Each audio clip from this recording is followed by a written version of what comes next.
পরিবারের সাথে এলেন, কথা বললেন, কি বুঝলেন বা কি দেখলেন? লড়াইয়ে থাকা একটা ছেলে, যে ছেলেটা গোটা দেশ জোড়া ছাত্র আন্দোলন যন্তর মন্তরে সেইখানে গিয়েছিল দেশের শিক্ষা ব্যবস্থাকে বাঁচানোর জন্য। গ্রামে ফিরে আসে, গ্রামে ফিরে আসবার পরে নিজের গ্রামের প্রাথমিক স্কুলটা, সেই স্কুলটার সংস্কারের জন্য লড়াই করছিল, আন্দোলন করছিল। তাকে দেশদ্রোহী, তাকে পাকিস্তানি, তাকে বাংলাদেশি এই সমস্ত তকমা দিয়ে লিঞ্চিং এর শিকার হতে হলো। এটা লিঞ্চিং। বিজেপি পশ্চিমবাংলার কোনায় কোনায় এই লিঞ্চিং সংস্কৃতি, এই ঘৃণার সংস্কৃতি ছড়িয়ে যাচ্ছে। খুন করলো, ছেলেটার বাবাকে খুন করে দিল পিটিয়ে।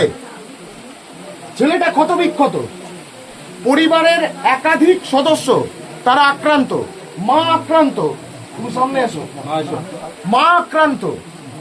এটা স্পষ্ট বিজেপি গোটা পশ্চিমবাংলার মাটিতে এই খুন লিঞ্চিং এর রাজনীতি চালিয়ে যাচ্ছে, টার্গেট করে করে। আজকে এই পরিবারকে টার্গেট করে এই পরিবারের মধ্যে খুন করা হলো, এই পরিবারকে আক্রমণ করা হলো। ভেবেছে এই আক্রমণ করে রিকের মতন ছেলে যারা লেখাপড়া নিয়ে চিন্তা ভাবনা করে, যারা লেখাপড়াকে বাঁচাতে চায়, তাদেরকে লড়াই থেকে সরিয়ে দেবে। এই হচ্ছে টার্গেট। কি মনে হচ্ছে জাস্টিস কি পাবে? জাস্টিস পেতেই হবে। জাস্টিস কেউ এমনি এমনি দেয় না, জাস্টিস ছিনিয়ে নিতে হয়। আর এই জাস্টিসটা এই কারণেই ছিনিয়ে নেওয়া দরকার, যাতে বার্তাটা দেওয়া যায় যে যেভাবে গুন্ডাদের মতন সরকার চলছে, ওরা গুন্ডা দমন ইত্যাদি এসব বলছে না, আর সরকারটাই গুন্ডাদের মতন চলছে। এরকম একটা ঘটনা ঘটলো, এখনো পর্যন্ত কোন সরকারের প্রতিনিধি এসছে?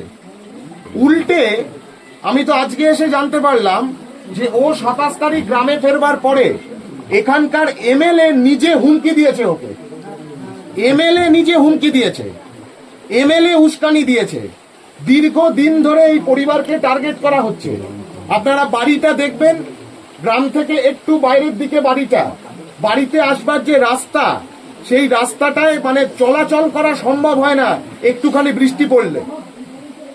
কেন এই অব্যবস্থা কেন হবে? এটা স্পষ্ট গোটা রাজ্য জুড়ে। কেউ প্রতিবাদ করলেই তাকে তকমা দিয়ে দেওয়া, কেউ প্রতিবাদ করলেই তার উপর আক্রমণ করা, কেউ প্রতিবাদ করলেই তাকে খুন করা, কেউ প্রতিবাদ করলেই তাকে জেলে ভরিয়ে দেওয়ার ভয় দেখানো। এইভাবে প্রতিবাদকে রোখা যায়নি, প্রতিবাদকে রোখা যাবে না। রিকের মতন ছেলেরা তারা গোটা রাজ্যের কোনায় কোনায় ছড়িয়ে পড়বে এই সরকারকে, এই শাসককে প্রশ্ন করবার জন্য, লেখাপড়াকে বাঁচানোর জন্য, স্কুলকে বাঁচানোর জন্য। দেবাঞ্জন দে, এসএফআই, পশ্চিমবঙ্গ। বলছিলাম দাদা, গতকালকে আমরা অ্যাডিশনাল পুলিশ সাহেবের কাছে একটা প্রশ্ন রেখেছিলাম। দাদা, গতকালকে আমরা একটা অ্যাডিশনাল সাহেবের কাছে প্রশ্ন রেখেছিলাম যে যারা মারধর করেছে তারা প্রকৃত বিজেপির কর্মী। তো সেক্ষেত্রে সেই প্রশ্নটা তিনি এড়িয়ে যেয়ে বলেন যে এরকম কোন বিজেপি কর্মী কেউ এখানে এই ঘটনা ঘটায়নি। কি বলবেন? ওদের নামের তালিকা দিয়ে দিচ্ছে, প্রত্যেকে বিজেপির কর্মী এবং বিজেপির এমএলএ। সে নিজে প্রথম ওকে হুমকি দেয়, নিজে হুমকি দিয়েছে, এবং সেই এমএলএ এর উস্কানিতেই এই বিজেপির মাতব্বররা, বিজেপির গুন্ডারা তারা এই আক্রমণ করেছে, হাসপাতালের বাইরে মারধর করেছে। বলছি সিসিটিভি ক্যামেরায় সমস্ত